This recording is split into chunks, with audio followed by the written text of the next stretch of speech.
Selamat berjumpa kembali Sobat Soteria.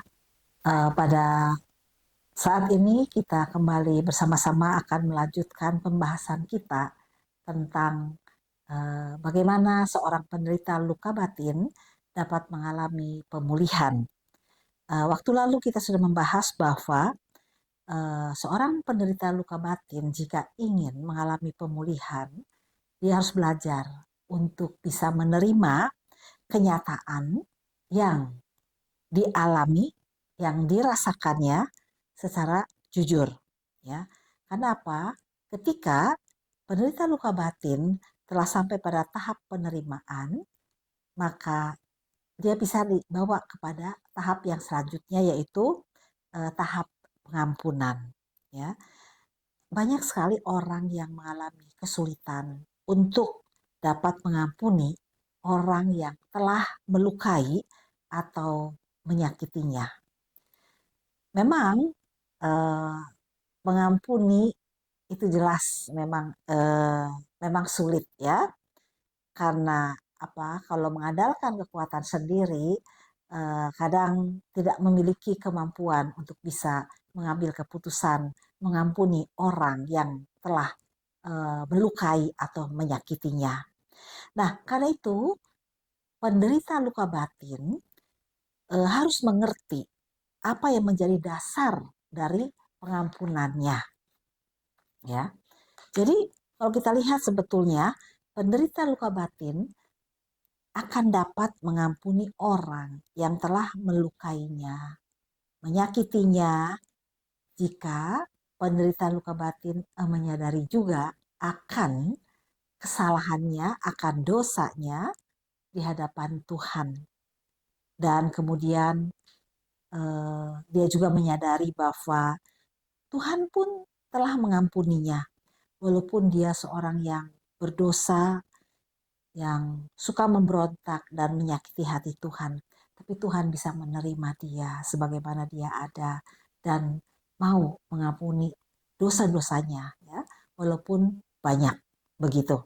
Nah, kalau kita lihat dalam ayat firman Tuhan dalam Roma 5 ayat 8 dikatakan bahwa Allah telah menunjukkan kasih-Nya dengan mati di atas kayu salib ketika manusia masih berdosa. Jadi kalau kita lihat sebetulnya di sini bagaimana Tuhan Yesus itu sangat mengasihi manusia berdosa. Dia rela mengalami penderitaan, mengalami luka yang berat, mengalami perlakuan kejam, ya, baik secara fisik maupun secara psikis demi cinta kasihnya kepada manusia berdosa. Nah, cinta kasih Tuhan yang sangat luar biasa inilah yang seharusnya menjadi dasar pengampunan bagi penderita luka batin untuk dapat mengampuni orang-orang yang telah menyakitinya. Mengampuni tidak sama dengan melupakan, ya. Melupakan berarti mencoba untuk tidak lagi mengingat peristiwa-peristiwa yang menyakitkan, yang melukai itu, ya. Jadi mencoba untuk tidak mengingat-ingat, menyimpan jauh ke dalam hatinya dan mencoba untuk melupakannya, ya, dan tidak mengingatnya kembali. Tapi sebetulnya, ya, kemarahan, ya, kebencian, dendam itu sebenarnya masih ada, ya, di dalam hati dia. Nah, jadi kalau kita lihat, kalau penderita luka batin hanya sekedar melupakan semua peristiwa yang menyakitkan yang sudah melukainya itu, hanya apa, seperti itu saja, mencoba untuk melupakan, itu sebetulnya tidak akan menyelesaikan persoalan, ya. Kenapa?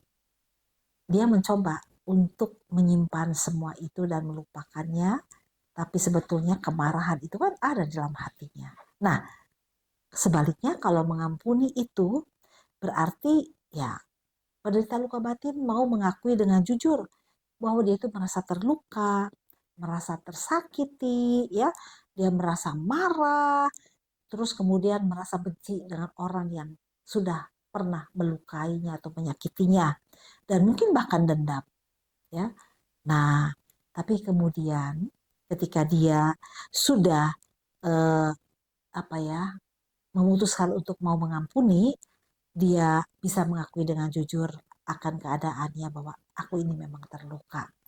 Dan kemudian dia itu apa? Semua kemarahan, kebencian, dendam itu dia itu coba kemudian untuk menyerahkannya kepada Kristus.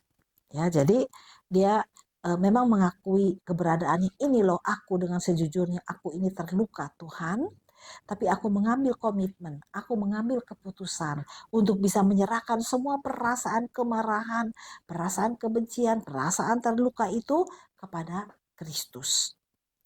Dan kemudian penderita luka batin perlu untuk meninggalkannya kepada Kristus. Nah, baru kemudian ketika dia sudah menyerahkan semua kepahitan, luka, dan kemudian hal yang menyakiti yang ada dalam dirinya itu, serahkan pada Tuhan Yesus, dan kemudian dia melupakannya. Ya, ketika dia sudah menyerahkan, ya. Nah, jadi di sini kita lihat sebetulnya mengampuni itu termasuk juga di dalamnya adalah melupakan. Sebagaimana Kristus juga sudah mengampuni dan melupakan dosa-dosa manusia itu tanpa syarat.